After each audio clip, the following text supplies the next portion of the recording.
शामलाट ज़मीनें, शामलाट ज़मीन क्या होती है, कैसे होती है, कहाँ से शामलाट ज़मीन आई। और आप सोचोगे कि हमें क्या मतलब है इस शामलाट ज़मीन से, हमें क्या लेना देना। आपको बहुत कुछ लेना देना है कि जब एक कॉलोनी काटी जाती है, उस कॉलोनी में अक्सर शामलाट जगह होती है। हम लोग बड़े मज़े से अपना प्लॉट खरीदते हैं और वहाँ कोठी बना लेते हैं। अगर कोई उस ज़मीन की निशानदेही के बारे में एप्लीकेशन डाल दे और वो निशानदेही में जहाँ आपने कोठी बनाई है वो जगह शामलाट निकल आए, तो आप तो सुप्रीम कोर्ट तक भी चले जाओ, तब भी शायद आपके हक़ में फ़ैसला नहीं होगा। Punjab village common land act का सेक्शन 2G है जो बताता है हमें कि कौन सी ज़मीन जो है वो शामलाट है और कौन सी ज़मीन शामलाट नहीं है। ये रंधावा साहब ने आपको बताया कि शामलाट बेसिकली होती क्या है, कितनी तरह की होती है, कौन सी बेची जा सकती है, कौन सी नहीं बेची जा सकती। अब मैं आता हूँ मेन मुद्दे पर, जिसके लिए ये पॉडकास्ट में आपको एक चीज़ की गाइडलाइन देनी है ताकि आप भी कहीं पर भटक ना जाए। वो ये है कि जब भी कोई कॉलोनी काटी जाती है, मैक्सिमम, मैं सारी नहीं कहता हूँ, काफ़ी सारी कॉलोनीज़ के अंदर शामलाट जगह होती है। और वो शामलाट जगह जो है वो बरती जाती है, यूज़ की जाती है सड़कों में।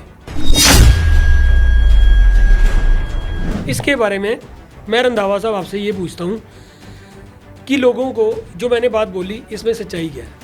देखिए, ये बात ना आप जो बोल रहे हो ये बिल्कुल सही बोल रहे हो।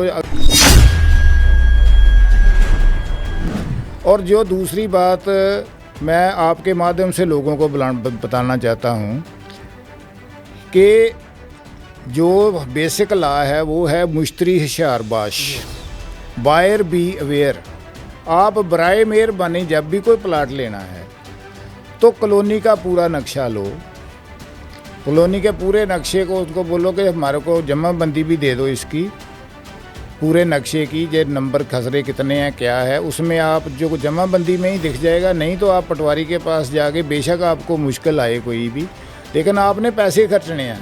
पता नहीं आप पैसे कहाँ से लाए हो, पता नहीं आप ब्याजी पकड़ के लाए हो, नानकियों से ले आए हो अपने से, और यहाँ अपनी बहन से लिए हैं, अपने बैंक से लिए हैं, ससुराल से लिए, कहाँ से लिए हैं। बड़ी मुश्किल से घर बनता है, ज़िंदगी में एक ही बार बनता है आम आदमी के लिए। सर एक बात और बताइए, एनओसी का मुद्दा क्या है। एनओसी का मुद्दा पहले था कि सरकार ने एनओसी को माफ़ करने के बारे में बात की, सीएम साहब ने 2 बार स्टेटमेंट दे दी है, बट अभी तक वो एनओसी का मुद्दा वैसे ही चल रहा है। देखो, शायद ये मुद्दा एनओसी तो किसी ने ली हो या नहीं ली हो, बट डिपार्टमेंट का मज़ा हो गया। अब वो ऐसे पैसे मांगते हैं, एनओसी है नहीं, 10,000 रुपया मरला लगेगा। सर मेरी बात सुनो, सरकार को पता ही नहीं है कि पैसे कहाँ से आएंगे। पता ही नहीं है या पता है? पता ही नहीं है। नमस्कार, आज का पॉडकास्ट जिसका विषय बहुत गंभीर विषय है और थोड़ा सा आपको लगेगा कि ये कैसा विषय है। विषय है शामलाट ज़मीनें। शामलाट ज़मीन क्या होती है, कैसे होती है, कहाँ से शामलाट ज़मीन आई। और आप सोचोगे कि हमें क्या मतलब है इस शामलाट ज़मीन से, हमें क्या लेना देना। आपको बहुत कुछ लेना देना है। आपकी लाइफ में कई बार आप शायद धोखा भी खा चुके होंगे। क्या है कि जब एक कॉलोनी काटी जाती है, उस कॉलोनी में अक्सर शामलाट जगह होती है। हम लोग बड़े मज़े से अपना प्लॉट खरीदते हैं और वहाँ कोठी बना लेते हैं। अगर कोई उस ज़मीन की निशानदेही के बारे में एप्लीकेशन डाल दे और वो निशानदेही में जहाँ आपने कोठी बनाई है वो जगह शामलाट निकल आए, तो आप तो सुप्रीम कोर्ट तक भी चले जाओ, तब भी शायद आपके हक में फैसला नहीं होगा।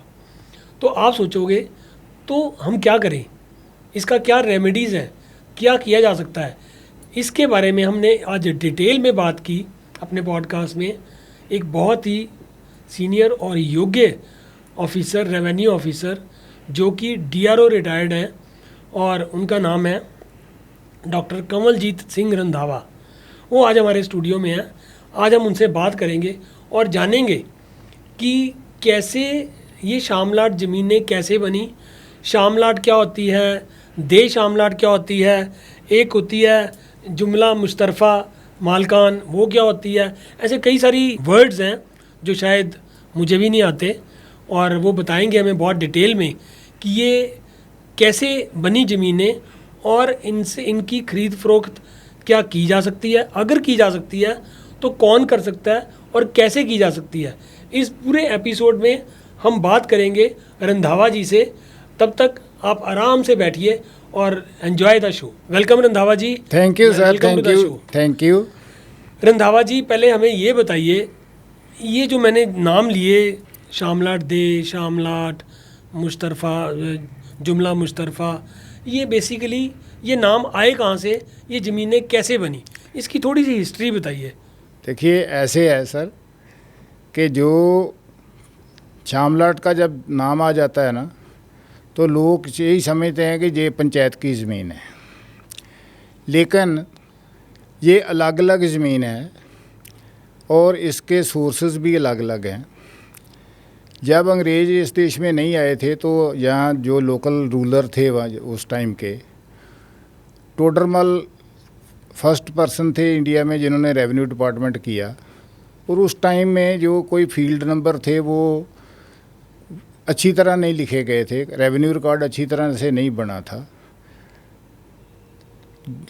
अगर ज़मीन जो थी उससे जो मामला लिया जाता था वही स्टेट का मेन सोर्स ऑफ इनकम था। जो स्टेट की इनकम थी, राजा की इनकम थी, वो ज़मीन से ही आती थी।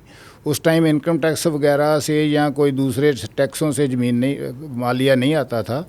गवर्नमेंट की आमदन का एक ही जरिया था, वो था ज़मीन का मामला।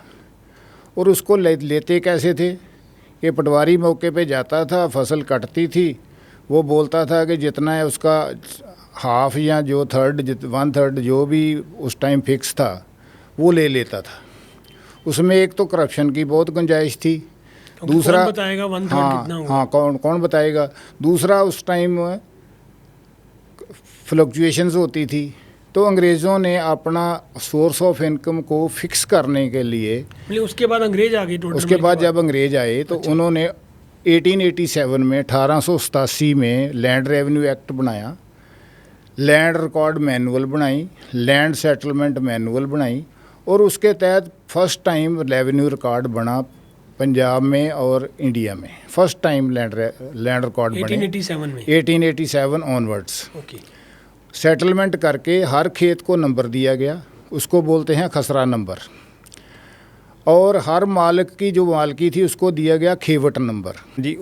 उस time sir first time India में revenue record, proper revenue record बना, जिसको स्टैंडिंग रिकॉर्ड ऑफ राइट्स बोलते हैं।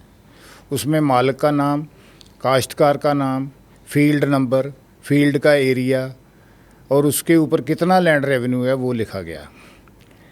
मतलब इससे ये फ़ायदा हो गया कि अब ये नहीं बोल सकता कोई कि मेरे 80 क्विंटल गेहूँ हुई या 40 हुई, झूठ नहीं बोल सकता। उसको तो पैसे ही देने पड़ते थे, नंबरदार इकट्ठे करता था और सरकारी खजाने में चला जाता था। अब जो सैंक्टिटी है उस रिकॉर्ड की, वो ये है कि अब वो रिकॉर्ड एक ओनरशिप का रिकॉर्ड बन गया है। और 1987 के बाद हाँ, फिर क्योंकि जो सेक्शन 44 है, 44 सेक्शन लैंड रेवेन्यू एक्ट का, वो उसको ट्रुथ की सैंक्टिटी देता है कि ये सच्चा रिकॉर्ड है अनलेस प्रूव्ड रॉन्ग। ओके। सो उसको सिविल कोर्ट ही गलत कर सकती है, उसको दूसरा कोई आदमी नहीं वो बोल सकता कि जो जमाबंदी है उसको सभी बिलीव करते हैं। उर्दू में उसको और पंजाबी में भी उसको अब जमाबंदी बोलते हैं, हिंदी में भी जमाबंदी ही बोलते हैं। वो रिकॉर्ड ऑफ राइट्स बन गया, उसके ऊपर मामला लग गया। वो ये अलग बात है कि अब वो बहुत थोड़ा सा रह गया और सरकार ने माफ़ कर दिया, वो एक अलग बात है। लेकिन अब वो एक किस्म का मालकी का रिकॉर्ड बन गया। जब वो रिकॉर्ड बना तब उस टाइम में बहुत सारे जो गांव के नज़दीक के एरिए थे वहाँ पर तो खेती होती थी रेगुलर। बाकी एरिए में पशुओं की चरांदें थी, चरागाहें थी।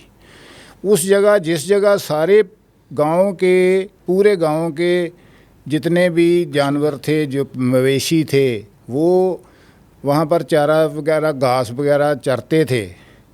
जैसे कि अपने गुज्जर लोग अब चारते फिरते हैं, ऐसे वो जब वो तब सभी ज़मींदारों के भी ऐसे ही चरते थे। जब वो चारते थे तो उस एरिए को बोल दिया गया शामलाट दे, कि वो दे का मतलब है गांव, पिंड।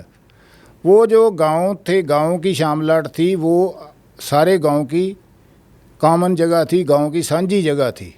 तो वो बाद में वो बन गई शामलाट दे और फिर बन गई शामलाट ग्राम पंचायत। उसको आप रिकॉर्ड में बोलते हैं पंचायत दे। ये अपना 1961 का जो पंचायती राज एक्ट आया उसके बाद वो बन गई पंचायत दे। पंचायत उसका मैनेजमेंट करती है। उसके बाद जो दूसरी थी, गांव के जो ठाकर लोग थे, जो जाट लोग थे, सरदार लोग, उन्होंने बोला कि हम दूसरे जो शेड्यूल कास्ट लोग हैं, हम उनके मवेशियों के साथ अपने मवेशी नहीं चराएंगे। तो उन्होंने अपने रकबे से, अपने खुद के रकबे पे कट लगा के, उस टाइम के सेटलमेंट अफसर से बात करके, तो अपनी एक ज़मीन का टुकड़ा जो था गांव में वो छोड़ दिया अपनी चरागाह के लिए। वो उन जो मालिक थे वो मालिकों की चरागाह बन गई और उसको रिकॉर्ड में एंटर किया गया शामलाट हसबरस्त खेवट, शामलाट जर खेवट, शामलाट हसब पैमाना मलकियत। ये उर्दू के वर्ड हैं फ़ारसी के। उसका मतलब है कि जितनी उसकी मालकी है उसका उतना ही हिस्सा है। और जब उस टाइम से लेकर अब तक जब ज़मीन बेची जाती थी, तो जब वो ज़मीन शामलाट के हिस्से के साथ जाती थी तो वो आदमी जो था वो पूरे का पूरा ऑनरशिप में आता था। जैसे राम सिंह ने बेची है प्रेम सिंह को, अगर उसने हिस्सा शामलाट बेची है तो उसको बोलते थे, वो लिखता था कि फ़लाँ नंबर किला बमए हिस्सा शामलाट, तो उसमें आता था राम सिंह बाया प्रेम सिंह। वो शामलाट बेची जा सकती थी। हाँ, शामलाट अपना राम सिंह बाया प्रेम सिंह। और अगर वो शामलाट के हिस्से से बगैर बेचता था तो वो आता था राम सिंह बाया प्रेम सिंह मालिक कब्जा, प्रेम सिंह मालिक कब्जा, हकदार शामलाट राम सिंह। अच्छा, उसने अपने पास रख लिया। हाँ, हकदार। जब शामलाट की तकसीम होगी, जब शामलाट की डिवीज़न होगी तो वो राम सिंह को जाएगी या राम सिंह के बच्चों को, जो भी उसके एलआर होंगे उनको जाएगी। तो उस टाइम में एक बात और हुई कि कुछ जो पत्ती के लोग थे कुछ गाँव में, उन्होंने बोला कि हम तो पत्ती वाले हैं, हम दूसरी पत्ती वालों से बड़े हैं, हम तो अपना जो मवेशी है अपनी ज़मीन में। उन्होंने अपनी पत्ती की ज़मीन छोड़ दी और उस पत्ती की ज़मीन को पत्ती शामलाट के तौर से दर्ज कर दिया गया। उसमें पत्ती के जो उसका अंदराज हो गया शामलाट पत्ती तरफ, जो पत्ती का नाम था, जो भी पत्ती का नाम था, उस पत्ती का नाम लिख दिया गया और आगे लिख दिया गया हसब पैमाना मलकियत या हसब शजरा नसब। शजरा नसब मतलब कि पत्ती वाले जो थे वो एक ही पिता पुरख के आए थे, तो उनका जो भी आगे जो उनके डिसेंडेंट्स है उनका जो हिस्सा होगा उस हिसाब से पत्ती की शामलाट में हिस्सा हो जाएगा। वो भी बेची जा सकती थी। इनफैक्ट मालकों की ज़मीन थी, वो तो मालकों ने कट लगा के दी थी वो। और जो जगह स्कूलों के लिए, अच्छा नहीं, वो अलग बात है, वो बाद में आएगी, आपसे अभी नहीं आएगी। उसके बाद में समय चलता गया और ये ज़मीनें ऐसे चलती रही। उसके बाद में सरदार प्रताप सिंह कैरों, जिन्होंने पंजाब में डेवलपमेंट की नींव रखी आज़ादी के बाद, उन्होंने सबसे बड़ा काम जो किया, मैं आप लोगों को बताना चाहता हूँ आपके माध्यम से लोगों को, कि उन्होंने ज़मीन की कंसोलिडेशन कर दी, चकबंदी कर दी। कि ऐसे था कि गांव में किसी ज़मींदार का खेत गांव के एक सिरे पे था, कोई दूसरे सिरे पे था, कोई रास्ता नहीं था, कोई कुछ नहीं था। और कोई सिंचाई के साधन पूरे नहीं हो सकते थे कभी भी। उन्होंने क्या किया कि उसकी सारी ज़मीन इकट्ठी करके उसको एक चक में बांध दिया, एक सिंगल पीस में उसको इकट्ठा कर दिया।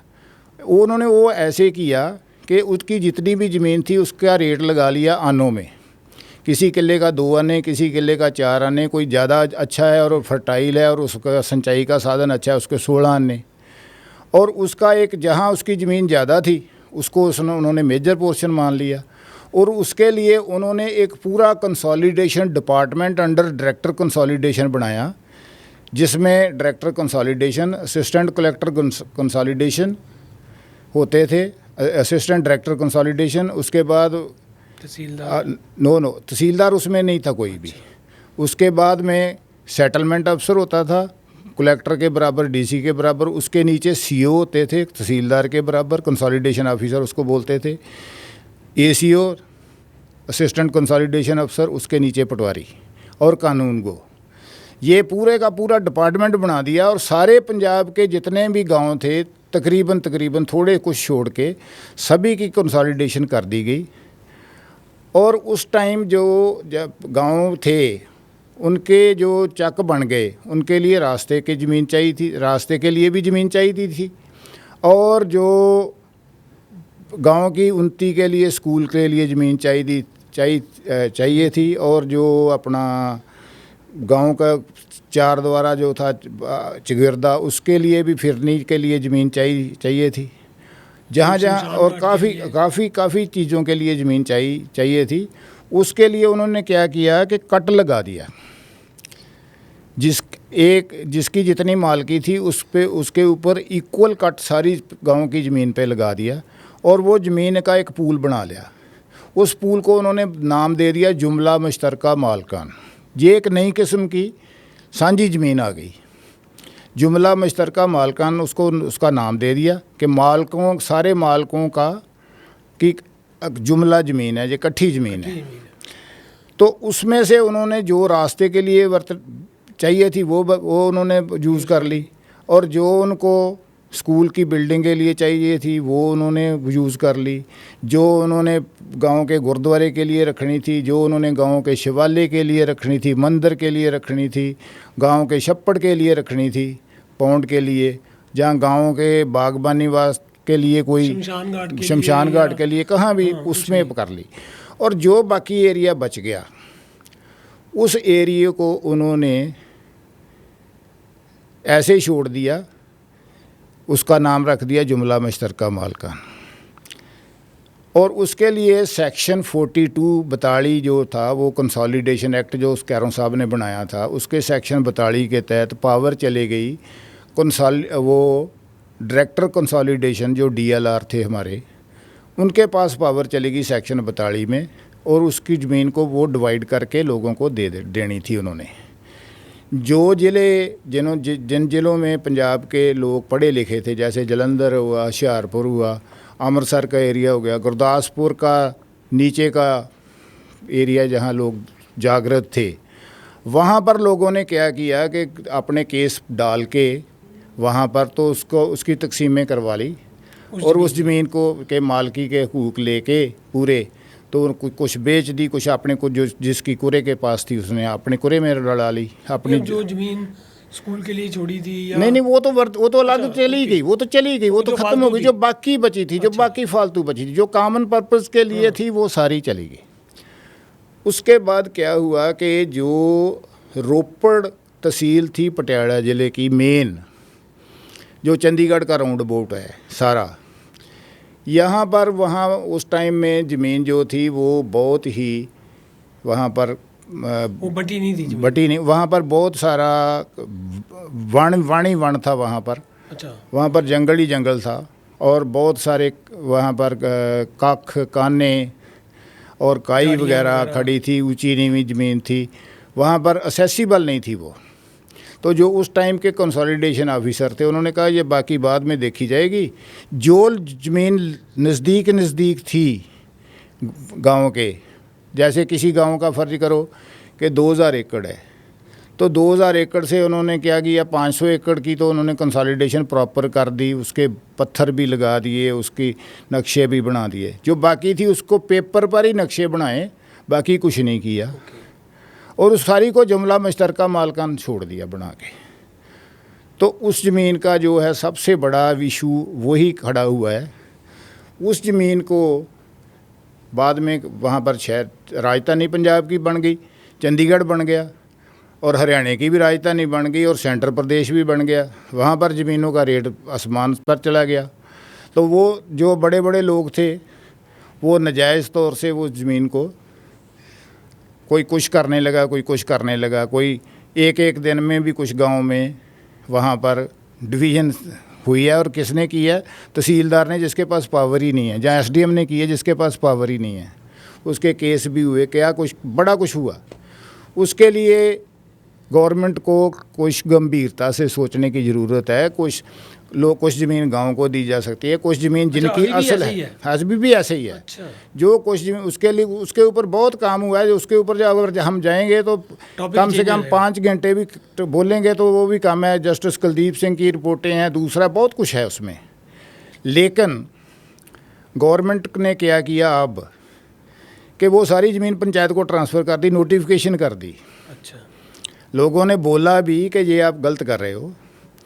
तो जब वो उनकी नोटिफिकेशन हाई कोर्ट में चैलेंज हुई तो पहले दिन ही स्टे हो गई, और 3-4 पेशियों के बाद वो क्वैश हो गई। हाई कोर्ट ने ऑब्ज़र्व किया कि you cannot take ownership of anybody, after all वो लोगों की कट लगी हुई ज़मीन है। You cannot take any land from any person without giving him compensation. So जब अकाली गवर्नमेंट आई थी तो पहला उन्होंने ब्लंडर किया था। उन्होंने सेक्शन 42 में अमेंडमेंट कर दी थी कि ये ज़मीन ना बिकेगी और ना ही इसकी डिवीज़न होगी, ये परपेचुटी में जाएगी। ये मतलब इसकी विरासतें हो सकती हैं और कुछ नहीं होगा। उससे वो ज़मीन स्टैंड स्टिल हो गई, लोगों के हिस्से तो कायम हो गए, लेकिन एक बोन ऑफ कंटेंशन तो खड़ी होगी ना, एक लड़ाई की वजह तो वहाँ पर है ना। तो वो गवर्नमेंट को ऐसे चाहिए कि कुछ तो उनको मालकों को दे दे, कुछ ना कुछ तो करे। ऐसे तो नहीं है कि पंचायत को दे दो, दूसरे को दे दो, तीसरे को दे दो। नहीं, पंचायत भी तो सरकार ही है।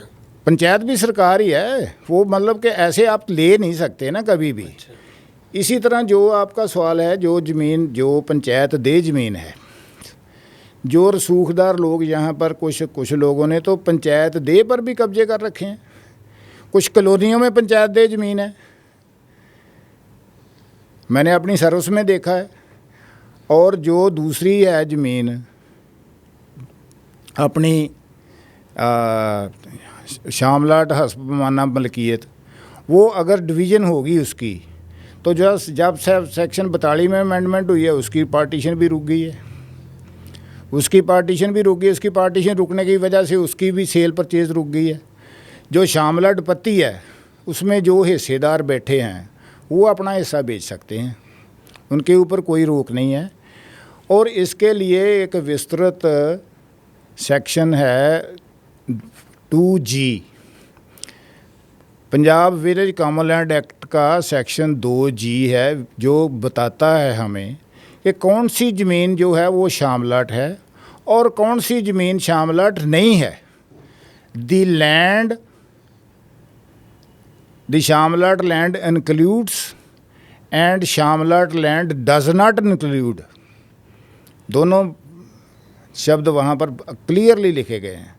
नहीं, मतलब आपका इसका थोड़ा सा एक्सप्लेन करिए कि आप कह रहे हो कि सेक्शन 2G में ये पता लगता है कि कौन सी जगह शामलाट है और कौन सी जगह शामलाट नहीं है। अगर मैं बात करूं किसी पर्टिकुलर जगह का पता करना कि इस कॉलोनी के अंदर कितनी जगह शामलाट है, ये तो नहीं पता लगेगा? लगेगा। अच्छा, वो लग जाएगा। और आगे की बात यह है कि जो शामलाट पत्ती है उसकी हिस्सेदारी में वो सेल हो सकती है। और मोटे तौर पे जो है ना, जो ज़मीन पंचायत मैनेज करती है, जहाँ गांव के या शहर के लोगों के कॉमन पर्पस के लिए बरती जाती है, वो नहीं बिक सकती, वो ज़मीन शामलाट है और वो बिक भी नहीं सकती। वो नहीं बिक सकती। जो ज़मीन लोगों के कब्जे में है चाहे वो उसको शामलाट है। शामलाट, अगर शामलाट दे है, अगर पंचायत दे है, अगर शामलाट दे है, वो नहीं, नहीं बिकेगी। उसके वो तो नजायज़ कब्जा है, अच्छा, वो तो नजायज़ कब्जा है। नहीं जैसे अब मान लो सपोज मेरी जगह है 10 एकड़, हाँ उसके साथ मेरे पास शामलाट भी है, हाँ 2 एकड़ में बस शामलाट है, शामलाट है, पर वो शामलाट ही रहेगी, मैं बेच नहीं सकता उसको। बिल्कुल नहीं बेच सकते। ओके, नहीं, अगर शामलाट पत्ती है, नहीं अगर शामलाट दे है, शामलाट दे तो वो शामलाट बिक ही नहीं पत्ती है, सकती, जब शामलाट पत्ती हो तो मेरा नाम रजिस्ट्री हो जाएगी, वो तो हो जाएगी, वो तो खत्म होगी बात, वो तो हो शामलाट जाएगी। रही नहीं, हाँ, वो तो मेरी होगी। नहीं नहीं, ऊपर शामलाट पत्ती ही रहेगा, ओके, ऊपर शामलाट पत्ती ही रहेगा, आपका इंदराज जो है वो खाना काश्त में आ जाएगा। तो मैं बेच नहीं सकता उसको। बेच सकते हो, लेकिन आप रहोगे खाना काश्त में, ओके, शामलाट पत्ती वहाँ तो पर जब रहेगा। मैं मान लो, आपको बताता हूँ, अगर आपने उसको ख़त्म करना है ना, तो उसके लिए विलेज कॉमन लैंड एक्ट में प्रोविज़न है। ओके, उस विलेज कॉमन लैंड एक्ट में आप कलेक्टर, किसी ज़िले में कलेक्टर के पास पावर है, किसी ज़िले में डिप्टी डायरेक्टर के पास कलेक्टर की पावर है, किसी ज़िले में डीडीपीओ के पास कलेक्टर की पावर है। वहाँ पर जाके अपना 1950 से लेकर अब तक का रिकॉर्ड ला के अपना जो दावा है वहाँ पर आप पा सकते हो। और वो कलेक्टर जो पंचायत है, वो आपका केस जो है पूरा सारा स्क्रूटनाइज करके, अपना पूरी प्रक्रिया पूरी करके, वो आपकी ज़मीन आपको ओनर डिक्लेयर कर सकता है, ओके। वो आपको ओनर डिक्लेयर कर सकता है। अगर मैं वो जो आप बोल रहे हो शामलाट पत्ती जगह को ये ओनरशिप ट्रांसफ़र नहीं कराता, मैं काश्तकार खाने में ही रहता हूँ, हाँ, और मैं आपको भेज देता हूँ, आप वहाँ घर बना लेते हैं, बना लेते, कोई बात, प्रॉब्लम नहीं है, कोई प्रॉब्लम नहीं है, कोई प्रॉब्लम नहीं है। आप कभी भी जा सकते हो ना कलेक्टर के पास, आपके पास रेमडी तो है ना। और अगर आपने शामलाट हसबमाना मलकियत वाली या शामलाट दे वाली, वो दो जो पहली वाली बोली हैं, उनमें आप चले गए तो आपके पास कोई रेमडी, चाहे आप सुप्रीम कोर्ट तक चले जाओ। मैं यही पूछना चाहता हूँ आपसे। मैं व्यूअर्स अब इस बात को ध्यान से सुनना, जो असली मुद्दा है ये रंधावा साहब ने आपको बताया कि शामलाट बेसिकली होती क्या है, कितनी तरह की होती है, कौन सी बेची जा सकती है, कौन सी नहीं बेची जा सकती। अब मैं आता हूँ मेन मुद्दे पर, जिसके लिए ये पॉडकास्ट में आपको एक चीज़ की गाइडलाइन देनी है ताकि आप भी कहीं पर भटक ना जाए। वो ये है कि जब भी कोई कॉलोनी काटी जाती है, मैक्सिमम, मैं सारी नहीं कहता हूँ, काफ़ी सारी कॉलोनीज़ के अंदर शामलाट जगह होती है, और वो शामलाट जगह जो है वो बरती जाती है, यूज़ की जाती है सड़कों में। और अगर आप देखोगे, अभी मैं टेक्निकली इनसे पूछूंगा रंधावा साहब से, वो क्या करते हैं कि वो जगह जो है 20 एकड़ जगह की अगर कॉलोनी कटी है तो वो 20 एकड़ की ही रजिस्ट्री कर सकते हैं, तो वो 20 एकड़ की रजिस्ट्री डिफरेंट लोगों के नाम पे हो गई। अब जो सड़कें वहाँ बनी वो बनी शामलाट से। आप बोलोगे तो क्या हुआ, क्या फ़र्क पड़ता है उससे? फ़र्क पड़ता है, फ़र्क ये पड़ता है कि अगर किसी ने उसकी निशानदेही की application through proper channel, what ever the channel is, उन्होंने डाल दी, और उसकी जीपीएस से अगर उसकी निशानदेही होती है तो वो निशानदेही हो सकता है वहाँ निकले, वो शामलाट जगह वहाँ निकले जहाँ आपने कोठी बनाई है। तो उस कोठी बनाने के बाद वो जो कोठी आपने कुछ भी करोड़ों रुपए लगा के बनाई हो, आप सुप्रीम कोर्ट तक भी चले जाओ, आपको रेमेडी नहीं मिलेगी, क्योंकि वो जगह शामलाट है। इसके बारे में मैं रंधावा साहब आपसे ये पूछता हूँ कि लोगों को जो मैंने बात बोली इसमें सच्चाई क्या है? देखिए, ये बात ना आप जो बोल रहे हो ये बिल्कुल सही बोल रहे हो। अगर जितनी भी कॉलोनियाँ होती हैं ना, उनमें और कोई जगह तो ना हो बेशक शामलाट, लेकिन जो भी रास्ते जाते हैं, किसी का कोई वहाँ पर कुआं था, कुएं को रास्ता जाता है, वो रास्ता तो वहाँ पर है 11 फुट का, और अगर 6 एकड़ की लंबाई है तो 11 फुट का जो दो कर्म का रास्ता जाता है वो कितना हो गया? वो तो जगह जो वो कॉमन जगह है, वो तो आएगी, बिक नहीं सकती। तो वो तो वहाँ पर वो रखते नहीं है, वो उसको उसमें मर्ज कर लेते हैं। और जो दूसरी बात मैं आपके माध्यम से लोगों को बताना चाहता हूँ कि जो बेसिक लॉ है वो है मुश्तरी होशियारबाश, बायर बी अवेयर। आप बराए मेहरबानी जब भी कोई प्लाट लेना है तो कॉलोनी का पूरा नक्शा लो, कॉलोनी के पूरे नक्शे को उनको बोलो कि हमारे को जमाबंदी भी दे दो इसकी, पूरे नक्शे की, जो नंबर खसरे कितने हैं क्या है, उसमें आप जो जमाबंदी में ही दिख जाएगा। नहीं तो आप पटवारी के पास जाके, बेशक आपको मुश्किल आए कोई भी, लेकिन आपने पैसे खर्चने हैं। पता नहीं आप पैसे कहाँ से लाए हो, पता नहीं आप ब्याजी पकड़ के लाए हो, नानकियों से ले आए हो अपने से, और यहाँ अपनी बहन से लिए हैं, अपने बैंक से लिए हैं, ससुराल से लिए, कहाँ से लिए हैं। बड़ी मुश्किल से घर बनता है, ज़िंदगी में एक ही बार बनता है आम आदमी के लिए। तो आप बायर बीवेयर आप देखिए पूरा, और उसका पूरा रेवेन्यू रिकॉर्ड देख के फिर बाद में लो। और इसमें सबसे बड़ी जिम्मेवारी गवर्नमेंट की है, जिनको बेसिक्स बातें जो है वो नहीं आती, रेरा बना दी, पूडा बना दी, डेवलपमेंट अथॉरिटीज़ बना दी।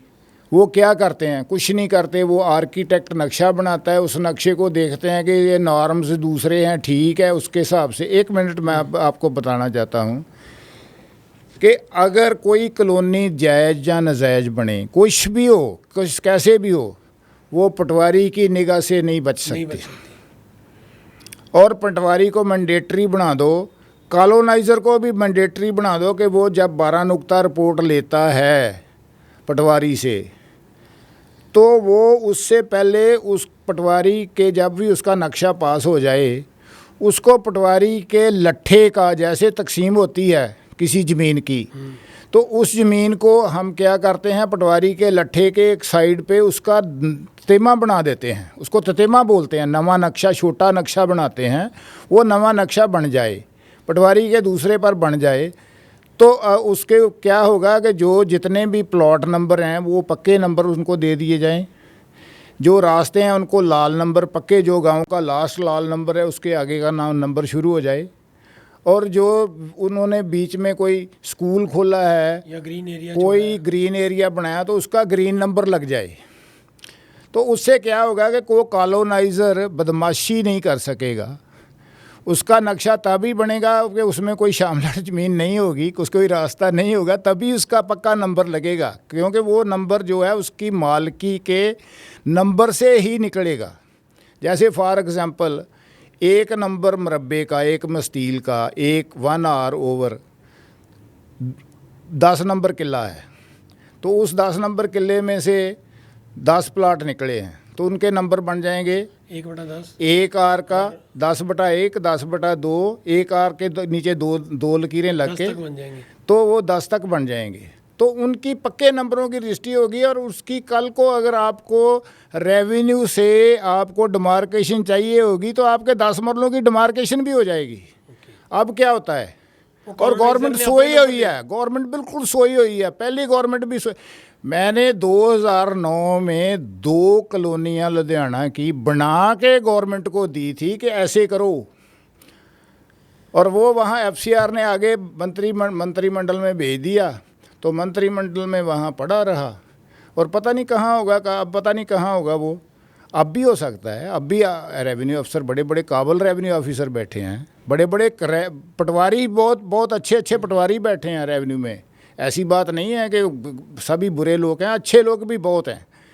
तो वो गवर्नमेंट को जागना चाहिए, आपको सारे लोगों को, गवर्नमेंट को इसके लिए जगाना चाहिए, क्योंकि अगर जहाँ पर शामलाट नहीं भी है, वहाँ क्या होता है, 4 प्लाट फर्ज करो आपने ले लिए। मैं सर एक बात पूछना चाहता हूँ। हाँ, जब हम एक कॉलोनी में प्लॉट लेते हैं, हाँ, आप बोलते हो सड़क का नंबर जो है वो अलग लगता है, और दूसरा नंबर ग्रीन है अगर, तो उसका ग्रीन नंबर लगेगा, लग जाए।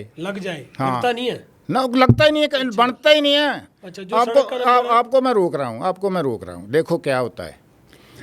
ऐसे होता है कि फर्ज करो 10 नंबर, एक आर 1 आर का 10 नंबर किला है, एक रेक्टेंगल का फर्स्ट, एक मरबे का 10 नंबर है किला है, तो उसमें से क्या होगा, 10 प्लाट जाएंगे ना, 10 मरले के, तो 100 मरला चला गया, वो क्या होगा, आपके नाम इंतकाल हो जाएगा, आपने ख़रीदी है तो आपके नाम इंतकाल होएगा A is equal to 10/160, B is equal to 10/160, 1/16, 1/16, 1/16, 1/16 आप आ जाएंगे, ऐसे आ जाएंगे, 10 प्लाट आपके आ जाएंगे।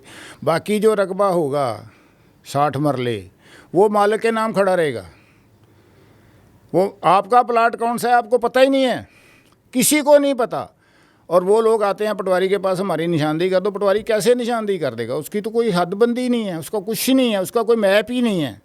और जो उसका मैप है, जो कॉलोनाइज़र ने मैप बनाया है, उसमें तो अगर पटवारी जाएगा तो उसमें तो रास्ते भी आ जाएंगे, उसमें कई कुछ आ जाएगा, वो फिर हेल्पलेस हो जाते हैं।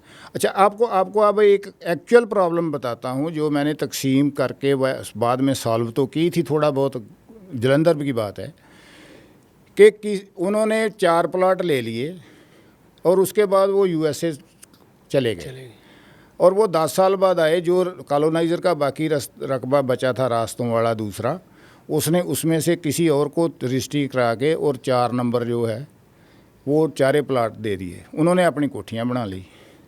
और वो ना तो निशानदेही बेचारे करा सकते, ना वो अपना कुछ कर सकते। वो कोर्ट में गए, रजिस्ट्री उनके नाम है, इंतकाल उनके नाम है, रिकॉर्ड में बोलते जगह नहीं है,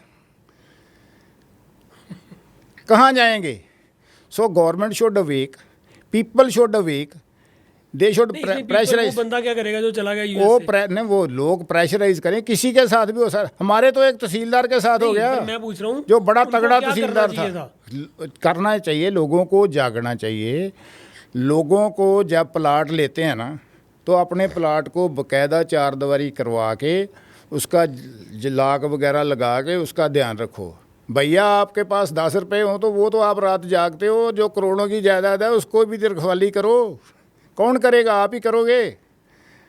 सो बात ये है कि पहली बात तो ये है कि गवर्नमेंट को ये चीज़ इम्प्लीमेंट करनी चाहिए।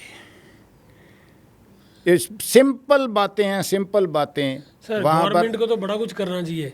हम तो यहाँ मुद्दा ये है कि लोगों को करना चाहिए। लोगों को ये करना चाहिए कि पहले तो अपना रेवेन्यू रिकॉर्ड जहाँ पर ख़रीद रहे हो तो आप जायदाद, अगर आप कॉलोनी का नक्शा लो चुपचाप। कॉलोनाइज़र ने अगर 3 किले, कॉलोनाइज़र ने तो अपने हिसाब से नक्शा बनाया। 1 मिनट, नक्शा उसने नक्शा बना दिया, लेकिन उसकी जमाबंदी जब आप लोगे ना तो पटवारी के पास चले जाओ कि यही जमाबंदी है कि इसमें 3 किले शामलाट के भी हैं, वो दिखाएगा नहीं, वो दिखाएगा नहीं। वो जब आप पटवारी के पास जाओगे वो पूरा नक्शा देगा ना आपको, कॉलोनी का तो पूरा नक्शा होगा। जब पूरा नक्शा देगा पटवारी बोलेगा ये तो यहाँ तक गई, आगे की जो है नहीं। मैं यहाँ पर एक बात और पूछता हूँ। जब मैंने एक कॉलोनी काटी 10 एकड़ की, 10 किले की, मैंने उसमें से 10 प्लॉट बेच दिए। हाँ, पूरी कॉलोनी बेच दी। हाँ, सड़कें भी काट दी। हाँ, शामलाट थी उसके अंदर। हाँ। जब आप रजिस्ट्री करते हो, आप बीइंग ए ऑफिसर, आप रजिस्ट्री कर रहे हो, आप देख रहे हो यार यहाँ सारी जगह तो बिकती जा रही है, रास्ते कहाँ से बने हैं? तो क्या उनको पटवारी को पता नहीं लगता कि ये? किसी को नहीं पता चल सकता। अच्छा। क्योंकि जब फर्द आपके पास आती है, आपके पास पूरा एकड़ आ रहा है। अच्छा। तो एकड़ का हिस्सा आप बेच रहे हो। अच्छा। पार्ट ऑफ एकड़ बेच रहे हो। अच्छा। उसमें कोई स्पेसिफिकेशन तो दी नहीं लिख रहे सामने सड़क पीछे ये ना ना ना ना। अच्छा, वो जो लिखते हैं ना, वो जो लिखते हैं आगे कि इसको कब्जा वहाँ से दिया है, हाँ। वो बाद की बात है। उसका जो ऊपर अब तो जो रजिस्ट्रियाँ होती हैं उसमें कब्जे का भी नहीं लिखने का प्रावधान रह गया। अच्छा। अब तो वो फॉर्मेट बना दिया है, उसमें ये इतना हिस्सा बस ठीक ये लिखते कि चढ़दे लंदे जो पहले लिखते हैं, वो जो लिखते थे ना ऊपर प्लाट का, जो प्लाट का होता है उसके ऊपर लिखते हैं, ज़रूर लिखते हैं। पर वो सामने रास्ता है तो रास्ता नहीं लिखेंगे। देखो एक मिनट, वो आपको कौन बताएगा कि वहाँ पर रास्ता है कि नहीं है? आपको कौन बताएगा? प्लॉट वाला जो नो। देखो जो हमारा रजिस्ट्रेशन एक्ट है ना, रजिस्ट्रेशन एक्ट में आपको 2 चीज़ें चाहिए। एक तो उस पर्सन की आइडेंटिटी जो बेच रहा है, उसको आइडेंटिफाई कौन करता है? कोई लंबड़दार, कोई एमसी, कोई वकील, जो भी उसको कर रहा है, कोई पंचायत का, आप उसको जानते हो जो कर रहा है। तो उससे कोई जो अगर गलत आदमी भी आ जाता है तो उसकी, अगर सरपंच गलत आ जाता है तो फिर सब रजिस्ट्रार की, अगर नंबरदार गलत आ जाता है तो फिर सब रजिस्ट्रार की जिम्मेवारी बनती है। नंबर 1। नंबर 2, जो आप जगह बेच रहे हो, भाई यही बात आ गई, वो जो ख़रीदार है वो ला कहता है बायर बी वेयर, वो उसकी मालकी का प्रूफ नाल उसके साथ लगा होता है, मालकी का प्रूफ नाल उसके साथ अटैच होता है। मालकी का प्रूफ उसने देख लिया, उसका एफिडेविट देख लिया, उसका अगर कोई नक्शा है तो नक्शा देख लिया। वो खुद तो सब रजिस्ट्रार वहाँ पर जाएगा नहीं, क्या है क्या नहीं है। और मोस्टली तो जो इंतकाल होगा तो वो तो हिस्से में ही होगा, उस इंतकाल में तो लिखा नहीं जाएगा कि इसके आगे ये है, इसके आगे वे ये है। सो जो हमारा रजिस्ट्रेशन एक्ट है ना, वो तो एक नोटिस टू पब्लिक है कि इसने ये रकबा बेच दिया, दैट्स ऑल। तो यहाँ पर अपने आप ही इंटेलिजेंट होना चाहिए। हाँ, यहाँ पर तो खुद को इंटेलिजेंट, बायर को खुद को इंटेलिजेंट होना पड़ेगा। देखिए बड़ी मज़े की बात है, आपने 10 रुपए के आलू लेते हो, 20 रुपए के केले लेते हो, उनको इधर से पलटते हो उधर से पलटते हो, ऐसे देखते हो। अरे भैया आप करोड़ों की जायदाद ले रहे हो, उसको देखो तो सही। क्यों बिलीव करते हो किसी के ऊपर, क्यों बिलीव करते हो? ठीक बात है। आप उसको इन्वेस्टिगेट करो भैया, लेने से पहले इन्वेस्टिगेट करो उसको। कम से कम क्या होता है, होता क्या है, मैं देखता रहा हूँ, मैं सब रजिस्ट्रार के तौर पे देखता रहा हूँ। मैंने 4-5 पर्चे भी दर्ज कराए थे और परमात्मा की मेहरबानी से एक भी डॉक्यूमेंट गलत नहीं हुआ मेरे से आज तक। वो एक शख्स होता है, उसको बोलते हैं डीलर। वो हर कॉलोनी का एक डीलर होता है ख़ास। वो जाता है, वो जाके बोलता है घर में, देखो आप ये प्लाट ले रहे हो ना 20 लाख का, इसकी रजिस्ट्री हम 3 लाख में करवा देंगे। वो जो साहब बैठे ना उसको पता है हम 3 लाख में करवा देंगे, उससे आपका 17 लाख का 6% के हिसाब से 1 लाख रुपया बच जाएगा। हम बस 20 हज़ार हम लेंगे, बाकी 80 हज़ार आपका। वो ना जो घर उस घर की जो स्वाणी होती है, जो उस घर की घरवाली होती है, जो मेन लेडी होती है घर की, वो बोलती है ये भाई साहब ना बड़े अच्छे, इन्होंने हमारा काम करवा दिया, ये हम प्लाट भी इन्होंने कब्जा भी करवा दिया, हमारा सारा कुछ करवा दिया। हम तो भैया देखते नहीं हम क्या ख़रीद रहे हैं, हम तो वो डीलर का चिकनी चोपड़ी बातें ही सुनते हैं और वहाँ चले जाते हैं। जाके वो हमारे वही नंबर लेके आता है जमाबंदी, वही सारा नक्शा लेके आता है, वही जाके डिमेंशंस देता है। वो 20 हज़ार में 10 हज़ार रुपया जो है वो खुद रख लेता है, 5-6-7 हज़ार रुपया जो है वो वसीका नवीस को दे देता है। उसमें से जो आगे होता है वो सारी दुनिया जानती, मेरे बोलने की ज़रूरत नहीं है, ठीक है। सो लोगों को अवेयर होना पड़ेगा। लोगों को ख़रीदने से पहले, जैसे आप केले ख़रीदते हो तो देखते हो, भैया प्रॉपर्टी ख़रीद रहे हो उसको अच्छी तरह से देखो।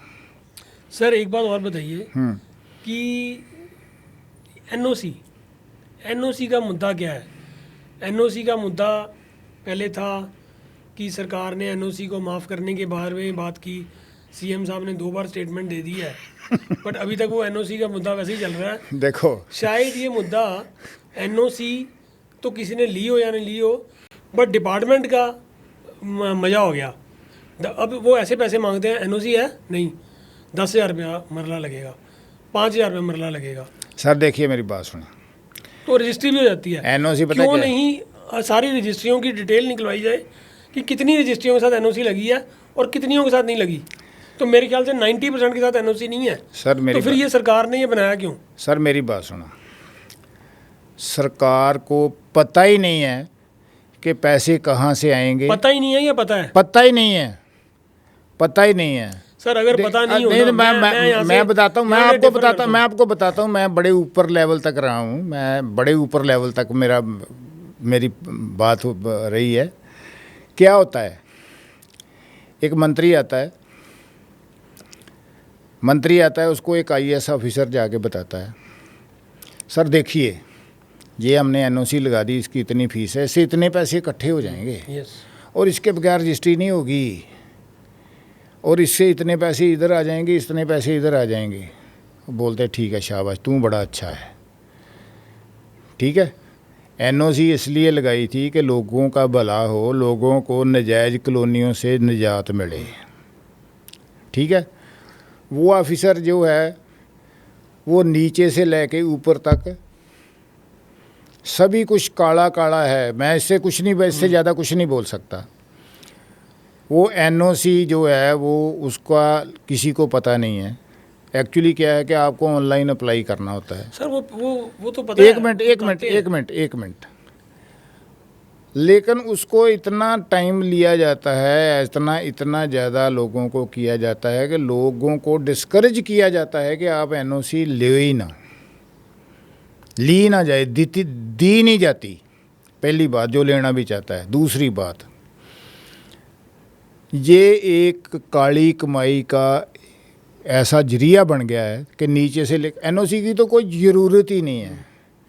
अगर आज एनओसी ख़त्म हो जाए ना, देखो मैं आपको सिंपल सी बात बताता हूँ पीछे से लेके।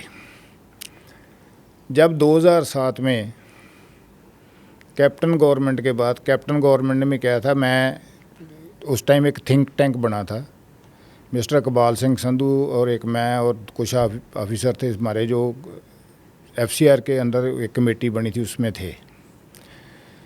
तो हमने एक कॉलोनी की पॉलिसी 2002 में दी सरकार को, और उस टाइम में पूरा बूम आ गया, और गवर्नमेंट का जो रेवेन्यू था रजिस्ट्री से वो 367 करोड़ रुपीस था सारा। ऑन रिकॉर्ड है, देख ले कोई जो भी है। और एक साल में 2169 करोड़ हो गया, एक साल में। उसके बाद क्या हुआ, जब 2007 में गवर्नमेंट आई दूसरी, तो उन्होंने 100 एकड़ की कॉलोनी कर दी, और ये जो प्रॉपर्टी का काम था ये बिल्कुल ही डाउन हो गया, चला गया। उसके बाद एक्सपेरिमेंट होते रहे। कभी जो था, इन्होंने कहा कि ये देखो पावर ऑफ अटॉर्नी पैसे होता है, पावर ऑफ अटॉर्नी पे पैसे लगा दो। तो पावर ऑफ अटॉर्नी पे इन्होंने जो खून के रिश्ते से अलग थी उसके ऊपर पैसे लगा दिए, उसके ऊपर मतलब कि स्टैंप ड्यूटी लगा दी 3%। तो फिर भी रेवेन्यू नहीं बढ़ा। अब एक सिंपल सी बात आपको बताता हूँ, ये ऑफ द रिकॉर्ड बात चलेगी, कि जब लैंड रेवेन्यू एक्ट के अंडर लैंड रेवेन्यू का रिकॉर्ड बनाना, तो पाकिस्तान के बाद में बनने के बाद में जो लोग इधर आए, उनमें से कुछ लोगों को पक्की सेटलमेंट नहीं हो सकी, उनको पनाही कदीम लिख दिया गया। कुछ जो डेथ बेड पर देते थे उनको डोलीदार लिख दिया गया, कुछ को सौंजीदार लिख दिया गया, कुछ को तरद्दीकार लिख दिया गया। एक एक्ट बनाया, वो एक्ट बना के मैंने दिया अकाली गवर्नमेंट को, उन्होंने कोई तवज्जो नहीं दी। उसके बाद जो कांग्रेस गवर्नमेंट थी, उनके जो अजनाला के एमएलए थे वो मेरे से ले गए। उसके बाद मिस्टर संघा हैं, जो आपका आजकल बहुत ही काबिल रेवेन्यू ऑफिसर हैं, बहुत काबिल रेवेन्यू ऑफिसर हैं। उन्होंने उसके ऊपर बहुत काम किया और उसका एक्ट बनवा दिया, गुरप्रीत कांगड़ के साइन करके गवर्नमेंट से पास हो गया। अगर आप गवर्नमेंट चाहे, उसके रूल ही नहीं बन रहे। अगर उसके रूल बन जाए ना, तो जो वो लोग जो है वो, जैसे वो एक्ट ऐसे बना है जैसे occupancy of wasting of property rights in occupancy tenants, उनको मालकी के हकूक़ दिए गए थे, वैसे ही इन सारी टर्म्स को के जो ज़मीनें हैं, और उसमें पत्ती शामलाट भी डाल दो, उसमें दूसरी भी डाल दो, आपको तो इतना रेवेन्यू आ जाएगा कि आप, भगवंत मान जी, आप बोल रहे हो कि हम हज़ार रुपया देंगे, आप 5-5 हज़ार भी दोगे तो आपसे नहीं बच पाएगा पूरा पैसे, तब भी आपको बहुत बच जाएंगे। तो वो एक्ट बन गया।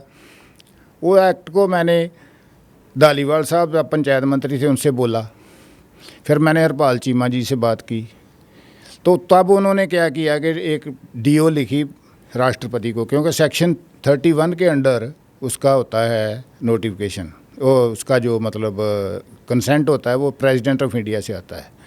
तो अब प्रेसिडेंट ऑफ इंडिया ने उसका कंसेंट दिए भी 1 साल से ऊपर हो गया, तो आपको रूल ही नहीं बन रहे। आपको तो पता नहीं है आपको रेवेन्यू कहाँ से आना है। आपको तो इतने पैसे आ जाएंगे। हैं आ रहा है रेवेन्यू, कहाँ आ रहा है? ये एनओसी से। और ये जो है रेवेन्यू, ये तो काला रेवेन्यू है ना, ये कोई गवर्नमेंट का रेवेन्यू थोड़ा ही है। अपना तो आ रहा है ना। अपना तो आने दो, फिर क्या करेंगे? यही तो, ये बातें जो है ना, पब्लिक को भी अवेयर होना सर पड़ेगा। मुझे एक बात बताओ, हाँ एनओसी का मुद्दा जो है शरेआम हाँ पैसे लिए जाते हैं नीचे से लेके ऊपर तक। क्या डिप्टी कमिश्नर को नहीं पता, या लोकल मंत्री को नहीं पता, या सरकार को नहीं पता? अगर डर हो तो किसी रेवेन्यू ऑफिसर की हिम्मत नहीं है सर कि मैं वो इस तरह शरेआम पैसे ले सके। सर मैं एक बात बोलूं, हम आम में सभी नंगे हैं। हाँ, वो भाई असली नहीं बात मेरे है। मैं एक मिनट मेरी बात सुनो। पंजाब में जंगल हैं जहाँ गैंगस्टर बसते हैं, कहाँ रहते हैं? आपको मेरे को बोलने की ज़रूरत नहीं है। जो ड्रग्स बिकती हैं वो थाने के थानेदार को नहीं पता कहाँ बिकती हैं, डीएसपी को नहीं पता कहाँ बिकती हैं, सभी को पता है। एसएसपी को भी पता है, डीजीपी को भी पता है कहाँ कहाँ बिकती हैं, सभी पता है। तो शरेआम बिकती हैं। कहाँ कहाँ प्रोस्टिट्यूशन होती है, मैंने अपनी आंखों से देखा है 2-3 जगह। वहाँ पर क्या होता है, डिप्टी साहब जा रहे हैं, इंस्पेक्टर साहब जा रहे हैं रात को, उनकी गाड़ियाँ लगी होती हैं, बड़ी बड़ी गाड़ियाँ लगी होती हैं, बस 2-4 को पकड़ लेते हैं, वो शो कर देते हैं ये सेक्स रैकेट पकड़ा गया, ऐसे हो गया, ऐसे हो गया, ऐसे हो गया। ये तो इतनी डिटीरियोरेशन हो रही है ना, जो हो रही है। इसका मेन पर जो काज है ना, मेन काज वो है कि power corrupts and absolute power corrupts absolutely.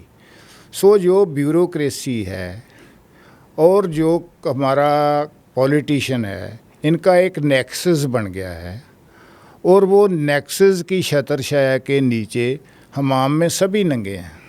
ठीक है, जो भी कोई करेगा थोड़ा सा इनसे थोड़ा सा साइड में जाएगा, वो साइड लाइन में लग जाएगा। उसका तो फिर अब भी रखा है। तो वो कोई भी आदमी इनके अगेंस्ट नहीं जा सकता। मैंने आपके माध्यम से बोल दिया है, पता नहीं इसका क्या कंसिक्वेंसेस आपके ऊपर होना है, मेरे कोई ऊपर। बात नहीं सर, ऐसा कुछ नहीं है। जो भी होगा, हमने कोई सबको लोगों ने गलत बात नहीं बोली, लोगों को पता है, लोगों को पता है। ये कोई वो छुपी हुई बात नहीं है। छुपी हुई बात नहीं, सभी को पता है, सभी को पता है क्या होता है। सर अब मैं रंधावा साहब से इजाज़त चाहूँगा, और मैं लोगों को फिर ताकीद करूँगा कि जब भी कोई प्रॉपर्टी खरीदते हैं, जैसे रंधावा साहब ने बताया कि आपको इंटेलिजेंट होना पड़ेगा। जब किसी कॉलोनी में आप कोई प्लॉट खरीदते हैं तो उसके लिए थोड़ी सी इंक्वायरी आप खुद कीजिए। सबसे बड़ा मुद्दा उसमें शामलाट ही होता है। जब आप ये देखिए, जब वो सड़कें काटी जा रही हैं तो वो सड़कों की ज़मीन जो है उसी में से कटेगी, अगर उसके पास कोई शामलाट जगह नहीं है। तो अगर वो 20 एकड़ की जगह काट रहा है, 20 एकड़ की कॉलोनी काट रहा है, तो वो 20 एकड़ जगह नहीं बेच पाएगा, उसमें से सड़कों की जगह बीच में से माइनस हो जाएगी। अब ये मैं ये नहीं कहता हूँ कि सारे ऐसे करते हैं, काफ़ी सारे लोग ऐसे करते हैं, तो उसके लिए आपको अवेयर होना पड़ेगा। दूसरी बात, हम भी कोशिश करेंगे कि बहुत जल्द हम आपको एक लिस्ट प्रोवाइड करवाएंगे जिसमें हम आपको बताएंगे कि कौन कौन सी कॉलोनीज़ में शामलाट जगह है। इसके लिए हम थोड़ा टाइम ज़रूर लेंगे, पर हम आपको ज़रूर प्रोवाइड करवाएंगे, इस बात के लिए कि आप लोग भी अवेयर हो जाएं। दूसरी बात, ये मुद्दे जो हैं, ये मुद्दा ख़त्म नहीं हुआ है, अभी हम बात करेंगे इसके बाद। बहुत इम्पॉर्टेंट मुद्दा है 1000 मीटर का, जो कि आर्मी का है। 1000 मीटर, 50 मीटर, जो लोगों में एक बहुत बड़ी वो रहती है, भ्रांति रहती है कि ये क्या चीज़ है। इसके बारे में हम खुल के बात करेंगे अपने नेक्स्ट पॉडकास्ट में। और हम बात ज़रूर करेंगे डलहौजी रोड के बारे में, जहाँ पर जो कि जितनी भी बिल्डिंग्स बनी हैं, किसी के पास कोई एनओसी नहीं है। बिल्डिंग्स बनती हैं, बनने से पहले सील होती हैं, सील होने के बाद वो खुल जाती हैं। तो ये क्या कारण है? सील भी अफसर करते हैं, खोलते भी अफसर हैं, और कोई रेवेन्यू भी नहीं आता। और ये क्यों सील हुई थी और क्यों खुल गई, इसका मुद्दा भी हम एक अलग से पॉडकास्ट में डिस्कस करेंगे, ज़रूर करेंगे, और आपको ज़रूर सब कुछ बताएंगे, तब तक बने रहिए हमारे साथ। और एक इम्पॉर्टेंट बात, हमारे इस पॉडकास्ट को लाइक कीजिए, हमारे चैनल को सब्सक्राइब कीजिए और शेयर कीजिए। मैं आपको बहुत बहुत धन्यवाद करता हूँ। हमारा जो पिछला पॉडकास्ट था वो कुछ 3-4 दिन के अंदर 1 लाख क्रॉस कर गया, 1 लाख व्यूज़। तो इसके लिए मैं आप सबका बहुत बहुत धन्यवाद करता हूँ और आशा करता हूँ कि ऐसा प्यार आपका हमारे साथ बना रहेगा। Thank you very much.